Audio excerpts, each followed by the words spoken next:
क्यों आई हो यहाँ? कहानी शुरू होती है तीन दोस्तों से, राघव, मानव और ईशान। तीनों कॉलेज के बाद पहली बार कहीं घूमने निकले थे। राघव हमेशा कहता था, भाई जिंदगी में थोड़ा एडवेंचर जरूरी है, वरना यादें क्या बनेंगी।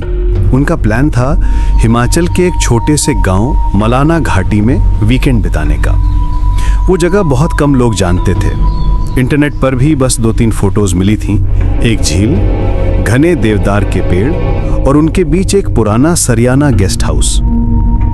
रात के 8 बजे जब उनकी गाड़ी उस घाटी की सड़क पर पहुंची, हवा में हल्की ठंडक थी, आसमान बादलों से घिरा हुआ था।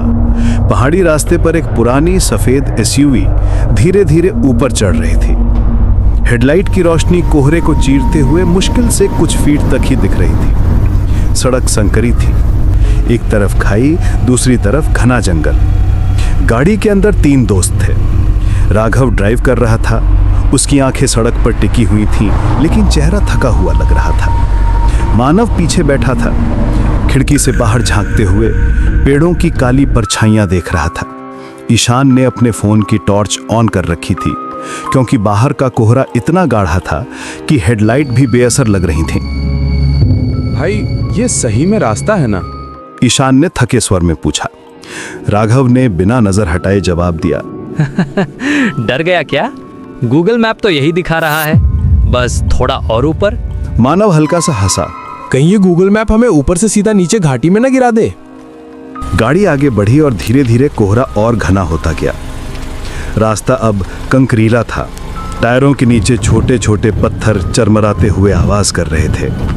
पेड़ों की डालियां हवा में झूलती और कभी कभी गाड़ी के शीशे से टकराती। गाड़ी के भीतर सन्नाटा था, बस इंजन की हल्की गुनगुनाहट और उनकी सांसें सुनाई दे रही थी।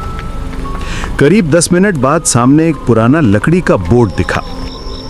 वो आधा टूटा हुआ था, उस पर हल्का सा हरा मॉस जमा हुआ था। बोर्ड पर लिखा था, Sariyana guest house, welcome to peace. लेकिन पीस शब्द पर किसी ने गाढ़े लाल रंग से क्रॉस का निशान बना दिया। राघव ने धीरे से कहा, लगता है यही है। ईशान ने माथे पर शिकन डाली। अरे भाई, ये पीस तो किसी ने पीसेस बना दिया है। मानव ने हंसने की कोशिश की, पर उसके चेहरे से झलक रहा था कि वो सहज नहीं है। राघव ने गाड़ी अंदर मोड़ दी। गेस्ट हाउस तक पहुंचने वाला रास्ता कीचड़ और जड़ों से भरा हुआ था। दोनों ओर ऊंचे देवदार के पेड़ थे, जिनके बीच से हल्की धुंध रेंगती हुई नीचे उतर रही थी। कभी कभी हवा चलती तो पेड़ों की डालियां एक दूसरे से टकराती और ऐसा लगता मानो कोई फुसफुसा रहा हो। कुछ ही देर में गाड़ी एक पुराने भवन के सामने रुकी। वो 3 मंजिला पत्थर का बना था। ऊपर की दीवारों से बेलें लिपटी हुई थीं और खिड़कियों के शीशे आधे टूटे हुए। मुख्य दरवाजा लकड़ी का था, गहरा भूरा, जिस पर पुराने जमाने की लोहे की चौखट लगी हुई थी। ये तो किसी भूतिया फिल्म का सेट लग रहा है। मानव ने धीमे से कहा। राघव ने हल्की हंसी में जवाब दिया, भाई डर मत, आज तो बस यहीं ठहरना पड़ेगा। गाड़ी से उतरते ही उन्हें ठंडी हवा का झोंका लगा। रात के 8:30 बजे थे। आसमान में चांद बादलों में छिपा हुआ था और चारों तरफ एक ऐसी शांति थी जिसमें हर आवाज गूंज जाती थी। राघव ने दरवाजे पर दस्तक दी।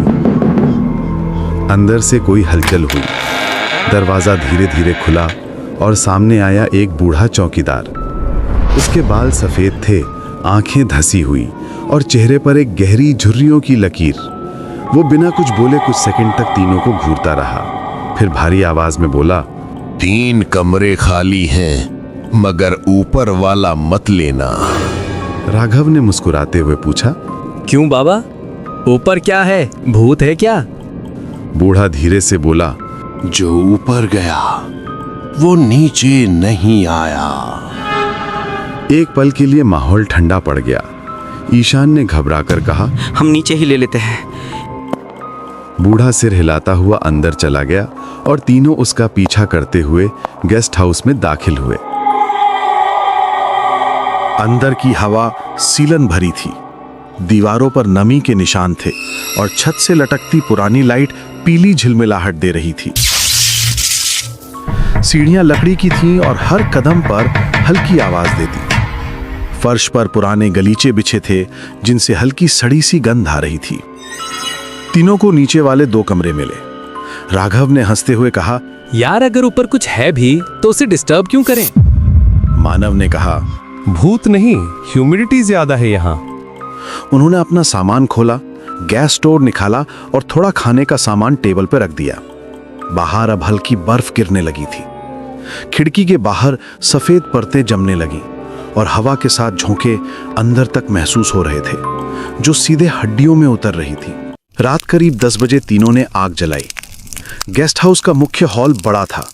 बीच में फायरप्लेस, दीवारों पर पुराने शिकार के चित्र और एक टूटी घड़ी। आग की लपकें लकड़ी को खा रही थीं और उसकी चमक उनके चेहरों पर पड़कर अजीब छायाएं बना रही थी। मानव ने बियर खोलते हुए कहा, भाई सोचो अगर सच में ऊपर कुछ हो। राघव मुस्कुराया, होगा भी तो फोटो ले लेंगे, वायरल हो जाएगा वीडियो। तीनों हंसे, लेकिन तभी ऊपर की मंजिल से कोई आवाज आई, जैसे कोई भारी चीज फर्श पर गिरी हो। ठक। तीनों चुप। मानव ने गर्दन उठाई। ये क्या था? ईशान ने डरते हुए कहा, कोई जानवर होगा। लेकिन कुछ पल के बाद वो आवाज फिर आई। इस बार जैसे कोई धीरे धीरे चल रहा हो। राघव ने टॉर्च उठाई। चल देखते हैं। ईशान ने कहा, पागल है क्या? तुझे याद नहीं उस बूढ़े ने क्या कहा था? लेकिन राघव ऊपर जाने लगा। सीढ़ियां पुरानी थीं, हर कदम पर चरमराहट होती, दीवारों पर धूल जमी थी। ऊपर पहुंचकर देखा, लंबा गलियारा, 4 दरवाजे और सबसे अंत में एक दरवाजा आधा खुला हुआ। राघव ने धीरे से धक्का दिया।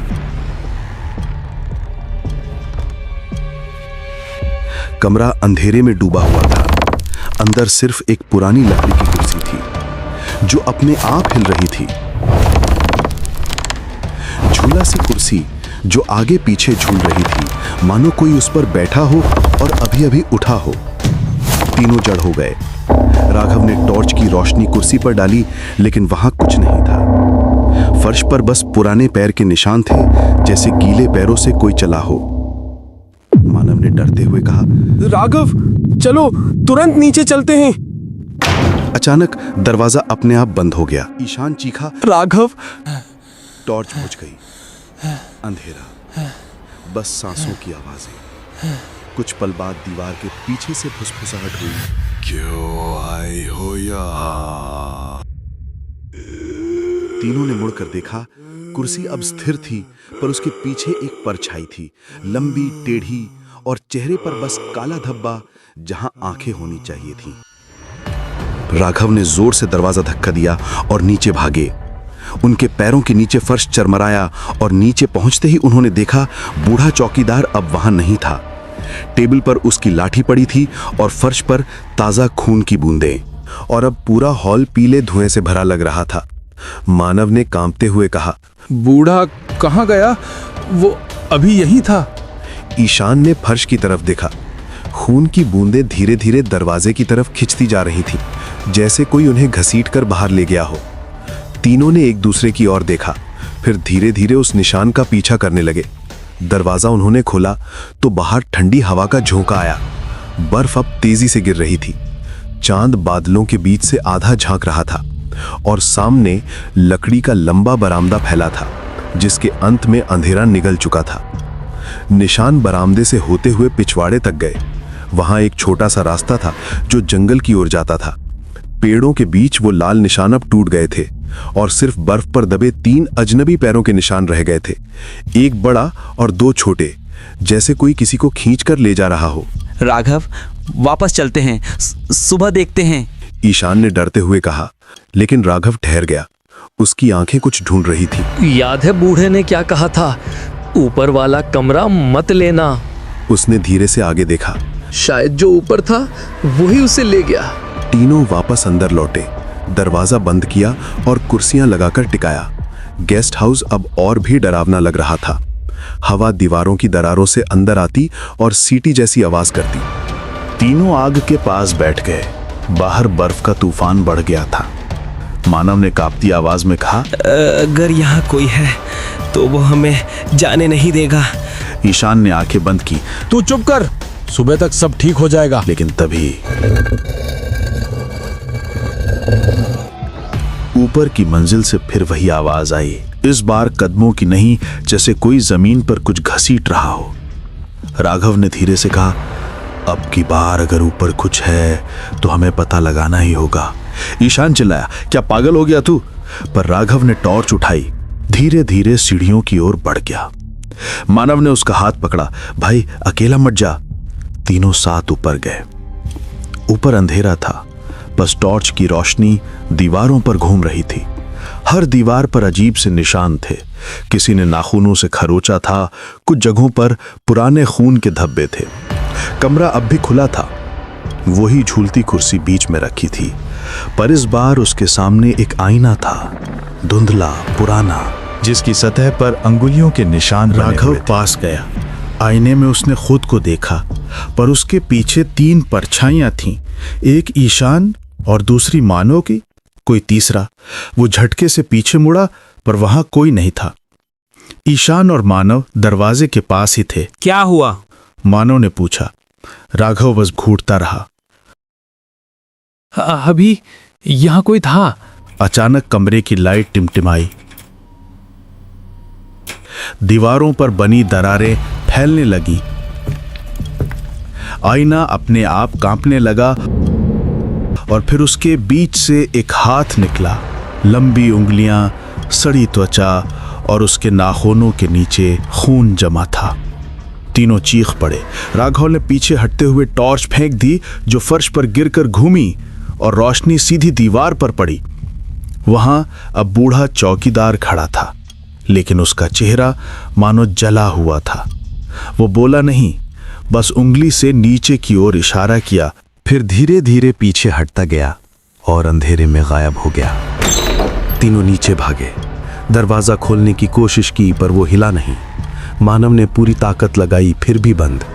ईशान ने पीछे देखा, सीढ़ियों के ऊपर से कोई उतर रहा था, धीरे धीरे, कदम दर कदम। ईशान चिल्लाया, कौन है वहां? और ऊपर से वही आवाज आई, वो जो तुम तीनों के साथ है। तीनों ने पीछे मुड़कर देखा। वो इंसान नहीं था, वो वही परछाई थी जो आईने में दिखी थी। चेहरा बिना आंखों के और शरीर जैसे धुएं से बना हो।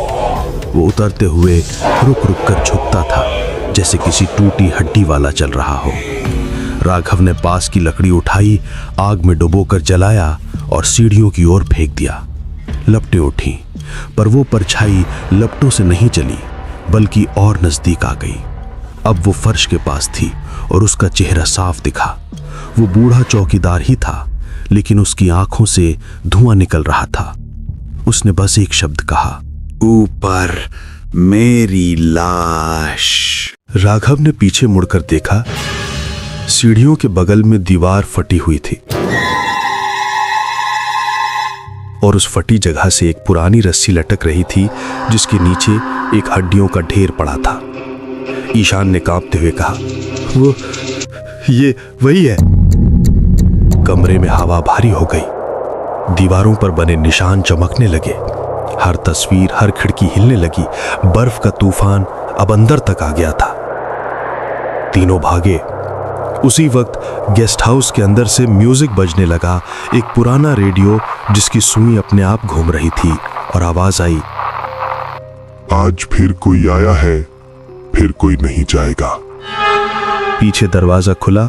राघव ने देखा कि दरवाजे के पास एक मिट्टी का तेल से भरा हुआ डब्बा था। उसने उस डब्बे को उठाया और कमरे में फेंक दिया। मानव चिल्लाया, जला दो इसे, सब खत्म। राघव ने माचिस निकाला और जलाकर फेंक दिया। आग भड़क उठी। गेस्ट हाउस जलने लगा। तीनों बाहर भागे, लेकिन तभी ईशान अचानक से वहीं पर रुक गया। उसकी आंखें खोखली थीं, चेहरा अजीब सा था। वो बोला, तुम दोनों जाओ, मैं तो यहीं रहता हूं। और वो धीरे धीरे पलटा। उसके चेहरे पर वही परछाई थी जो उन्होंने ऊपर देखी थी। राघव और मानव ने भागते हुए पीछे पलटकर देखा। गेस्ट हाउस राख में बदल गया, लेकिन खिड़की से वो काला साया झांक रहा था। सूरज निकला और गांव के कुछ लोग वहां पहुंचे। उन्हें बस राख मिली और 2 घायल लड़के, राघव और मानव। पुलिस ने रिपोर्ट में लिखा, तीसरा लड़का गायब है, शायद आग में झुलस गया। लेकिन जब राघव होश में आया तो उसने कहा वो अब भी वहीं है, ऊपर वाले कमरे में, और वो हम तीनों में से एक था। 2 साल बाद कोई और ट्रैवलर उस घाटी में पहुंचा। उसे वहां एक नया बोर्ड दिखा, सरियाना हाउस, रूम्स अवेलेबल, और नीचे लाल रंग में लिखा था,